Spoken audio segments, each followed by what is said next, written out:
여러분 안녕히 주무셨습니까? 우리가 잠든 사이에 어떤 일이 있었을까요? 저희 미국 증시 글로벌 굿모닝 글로벌과 함께 챙겨보시죠. 자, 미국 증시의 마감 동향부터 확인해 보도록 하겠습니다.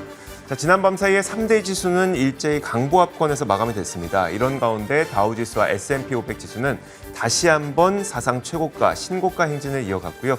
아주 강력한 상승은 아니었습니다. 다우의 경우에는 아주 약간 한 10포인트 정도 더 이 사상 최고가를 기록을 했고요. S&P 500 지수는 0.3% 오르면서 신고가를 기록을 했습니다. 이날 시장에서는 크게 두 가지 이슈가 작용을 했는데 한 가지가 바로 이날 발표됐던 생산자 물가 지수였고요. 반면에 한 가지는 이 고용 지표였습니다. 하나씩 좀 살펴보자면 이날 지수의 움직임은 크게 움직이진 않았습니다. 차분한 가운데 이번 지수 이면에서는 상당히 바쁜 섹터별 순환매가 나타났었는데요. 섹터별 등락을 보더라도 11개 섹터 가운데 상승한 섹터가 7개, 하락한 섹터가 5개였습니다. 그만큼 상승과 하락이 엇갈린 상태였죠. 자, 그중에서 산업재와 소재, 에너지 섹터는 그동안 인프라 법안 통과에 대한 기대감으로 많은 상승을 이루어왔었는데 오늘은 이 섹터들이 일제히 하락을 했고요. 반면에 장기적인 성장세를 기대하고 있는 기술 섹터와 헬스케어 그리고 커뮤니케이션 섹터 이런 그 세 가지 섹터는 동시에 상승하는 모습이 나타났습니다. 다시 말하자면 단기적으로 빠르게 올랐던 섹터, 경기 민감 섹터에서는 돈이 좀 빠져나오고 반대로 다시 기술 섹터와 커뮤니케이션 그리고 헬스케어 쪽으로 순환매가 들어왔다. 이 정도의 움직임으로 이해하시면 크게 틀리지 않을 것 같습니다. 자, 이날 시장에서 주목했던 생산자 물가 지표 한번 보도록 하겠습니다.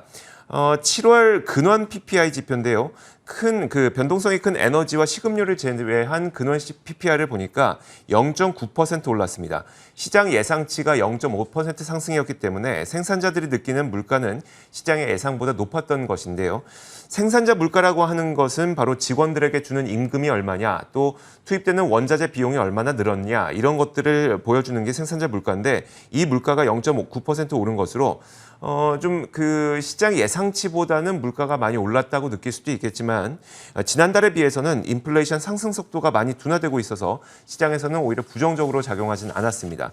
반대로 시장 전문가들은 오히려 그 인플레이션 상승이 멈췄다 혹은 인플레이션은 결코 멈출 수 없는 게 아니었다 이런 평가를 내놓고 있는 걸 보니까 이번 생산자 물가 지표가 그렇게 나빠 보이지만은 않습니다.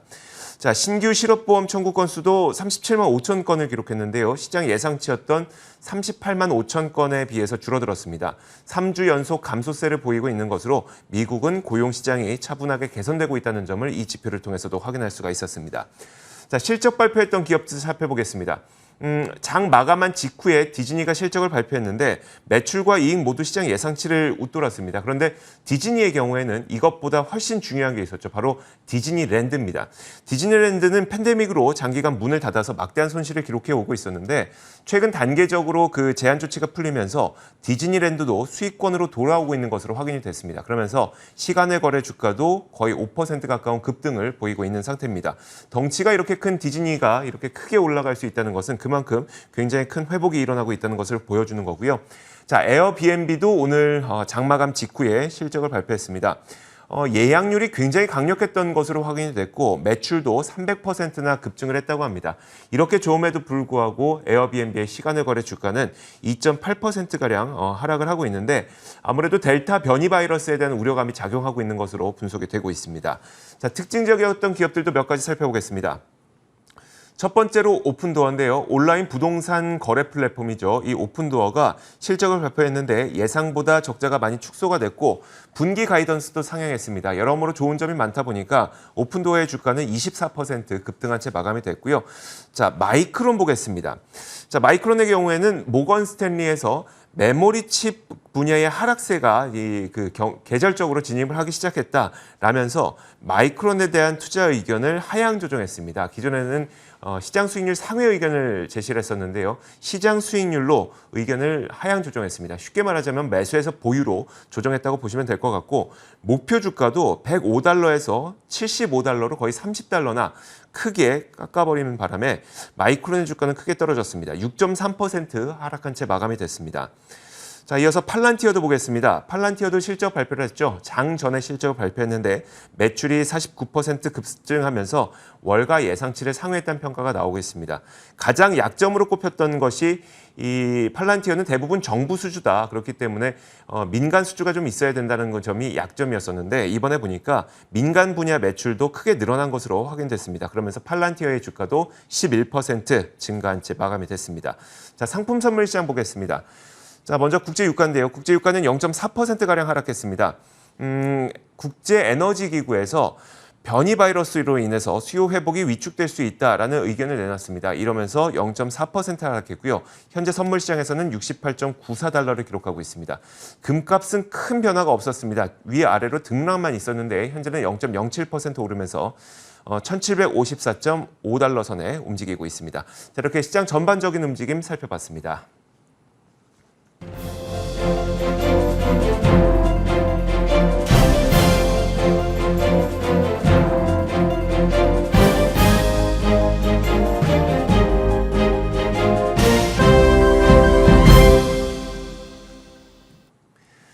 자, 월가의 시각을 조금 더 이 현지의 시각으로 잘 살펴보도록 하겠습니다. 뉴욕 특파원 직접 연결해 보겠습니다.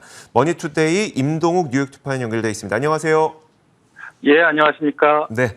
자, 오늘부터 이제 저희와 함께 일주일에 한 번씩 해주실 텐데, 일단 최근 들어서 뉴욕 증시는 뭐 계속 사상 최고가 행진을 기록하고 있습니다. 이런 것에 대해서 월가에서는 어떻게 바라보고 있을까요? 예, 정말 그 뉴욕 증시 3대 지수 중 다우 지수하고 S&P 500 지수가 연일 사상 최고치 기록을 경신하고 있는데, 정말 강한 모습입니다. 그러니까 코로나19 재확산 우려 때문에 주가가 크게 빠진 날이 있는데, 아직 조정이라고 불릴 만한 하락은 나타나지 않고 있고요. 하루 크게 주가가 빠져가지고 이제 조정 시작되나라고 기사 쓰면 어김없이 다음 날은 주가가 오르는 경우가 많아 좀 당혹스러울 때도 있었습니다. 네. 일단 미국의 중앙은행격인 연준이 완화적 통화정책 유지하면서 유동성 계속 공급해주고 있어가지고요. 이렇게 치솟는 물가 상승세에도 섣불리 움직이려는 모습을 안 보이고 있어요. 그래서 다시 말해서 시장에 돈이 많기 때문에 증시가 고점을 높여가고 있습니다. 기업 실적도 한 몫을 하고 있는데요. S&P 500 기업 대부분이 시장 전망치를 상회하는 분기 실적을 내놓고 있는데요. 방금 전 디즈니가 분기 실적을 발표했는데 예상을 크게 상회하면서 시간 내에서 지금 주가가 5% 이상 오르고 있습니다. 유동성과 강력한 기업 실적 그리고 경제 재개에 대한 기대감이 맞물리면서 뉴욕 증시는 사상 최고치를 연일 찍고 있는 실적입니다. 알겠습니다. 자, 그렇다면 지난 밤 사이에는 어떤 일들이 있었는지 뭐 물가 지표라든지 고용 지표 이런 것들을 좀 우리가 어떻게 해석해야 되는지를 좀 분석해 주시고요. 그리고 더불어서 이제 계속 사상 최고가 행진을 이어지고 있다 보니까 고점 논란도 좀 나오고 있는 것 같은데 여기에 대한 의견은 어떠신가요? 예, 오늘도 뉴욕 증시는 상승 행진을 이어갔습니다. 아침에 7월 생산자 물가 상승률이 시장 예상치를 2배가량 상회하면서 인플레에 대한 걱정이 굉장히 높아졌는데요. 이 영향으로 다우와 S&P 500은 하락세로 출발했습니다. 그러나 고용시장에 대한 낙관론하고 인플레가 정점을 지날 수 있다는 분석이 나오면서 투자 심리가 회복이 됐고요. 오후 들어 상승세로 돌아섰습니다. 결국 다우와 S&P 500 지수는 3거래일 연속 사상 최고치를 찍었는데요. 이러니까 너무 많이 올랐다는 고점에 대한 논란도 분명히 있습니다. S&P 500 지수는 2020년 3월 23일 최저치 대비 오늘까지 거의 2배 올랐습니다. 그래서 대기업들의 주가 지수가 이렇게 올랐던 건 대단한 건데 근데 너무 많이 올랐기 때문에 시장 일각에서는 S&P 500이 10% 이상 조정받을 수 있다고 보고 있습니다. 근데 이거는 이미 지난 6월부터 나왔던 경계의 목소리인데요. 이제 조정이 시작될 수 있으니 방어주를 사고 경기 순환주 팔라는 얘기입니다.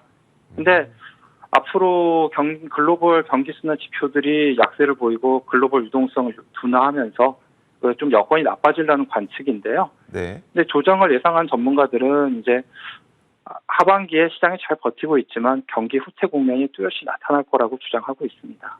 알겠습니다. 그 델타 변이 바이러스에 대한 현지 반응도 좀 궁금하거든요. 최근 상황 어떻습니까? 우리나라에서는 많이 증가하고 있긴 합니다만 그래도 일상생활은 좀 이어가고 있는 상태거든요. 미국 현지는 어떨까요? 예, 최근 뉴욕 현지에서 느끼는 코로나 상황 생각보다 심각합니다. 얼마 전까지는 길이나 실내에서 마스크 쓴 사람은 찾기가 어려웠는데요. 백신을 완전히 접종한 사람 비율이 최근 50% 넘었고 한 번이라도 맞은 사람이 한 60% 되면서 근데 사실 코로나에 대해서 두려움이 상당히 없었거든요. 근데 며칠 전부터 부쩍 마스크 쓴 사람들이 많이 늘어났습니다.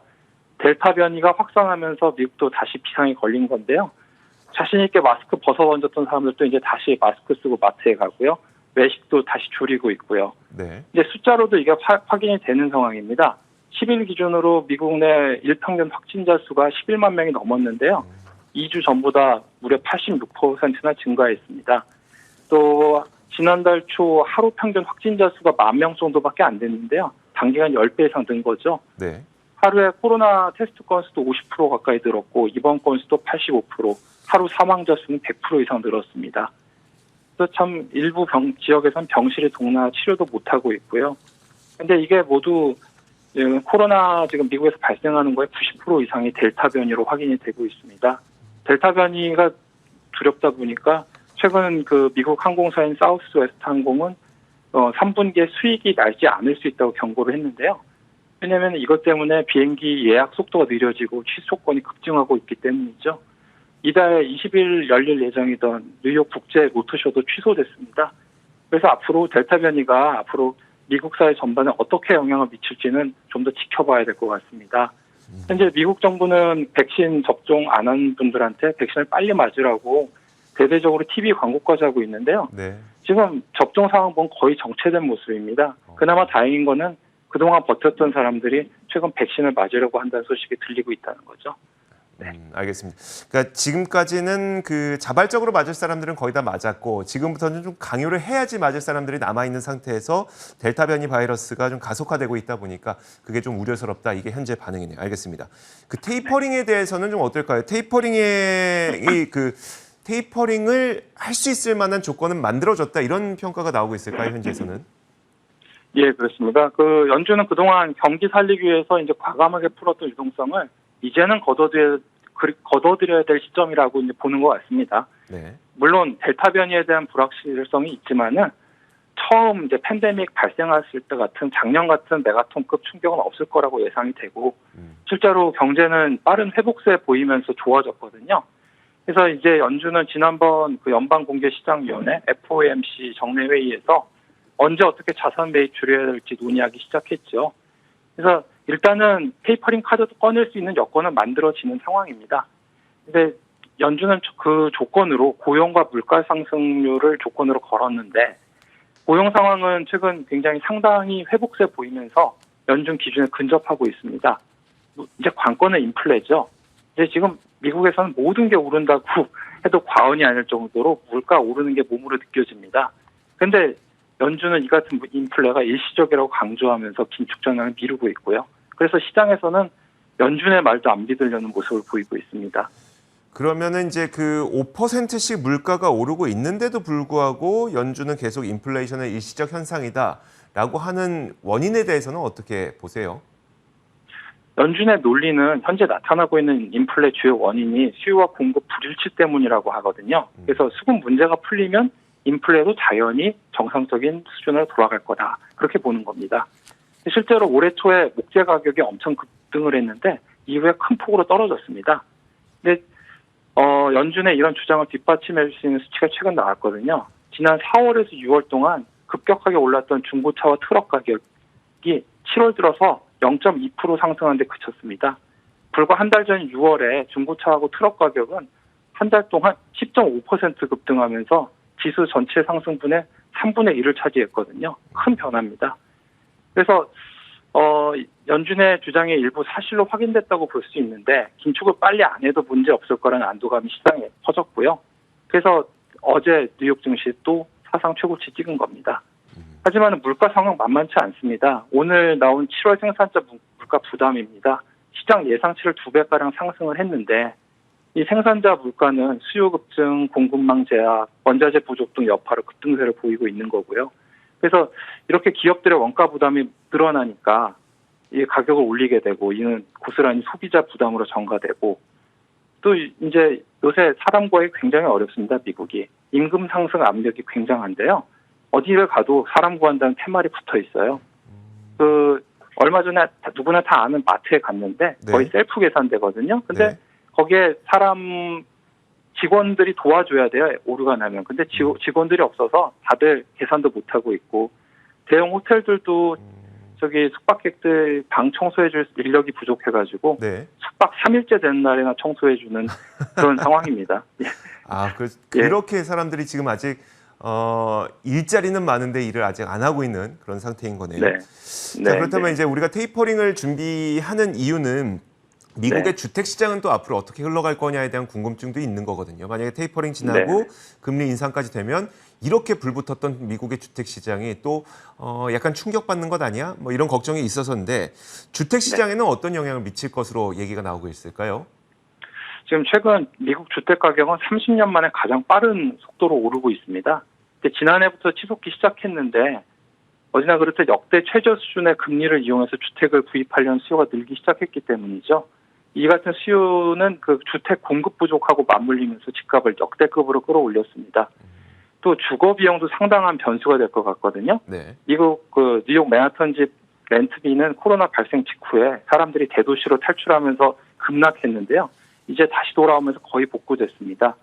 그 사실 아시는 그 미국 국책 주택담보대출 보증기관인 페니메이가 임대료 상승률이 5월에 약 2% 수준에서 수년 내에 4.5%로 높아질 거로 봤는데요. 이 주거비 상승이 연준이 아주 중요하게 보는 인플레 지표에도 상당한 영향을 줄 것 같습니다. 내년 말까지 그 연준이 중요하게 보는 근원 PC 물가 상승률이 3% 정도로 다소 완화될 걸로 보이는데 이 중 3분의 1인 1%포인트는 주거비에 의해서 발생할 거라는 거죠. 네. 그래서 결국은 뛰는 물가를 잡기 위해서는 근본적으로 돈의 가치를 높여야 됩니다. 그래서 중앙은행들은 긴축 정책 통해서 유동성 흡수하고 궁극적으로 기준금리 인상하는 카드를 쓰죠. 그래서 문제는 언제 어떻게 조치를 취할 거냐 거기에 달려 있습니다. 그 시점에 대해서 너무 여러 가지 이야기가 나오고 있어서 현지에서 듣기에는 어느 시점이 좀 그래도 가장 가능성이 높아 보이세요? 글쎄요.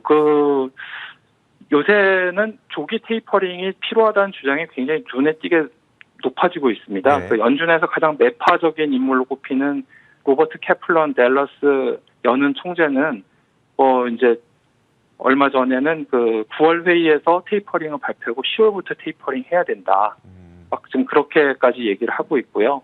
그래서 테이퍼링은 조만간 시작될 전망입니다. 그리고 금리 인상은 빠르면 내년부터 시작될 수 있다는 전망이 지배적인데요. 금리 결정하는 연방공개시장위원회 위원들이 지난 6월에 익명으로 지시한 금리 전망, 점도표라고 하죠.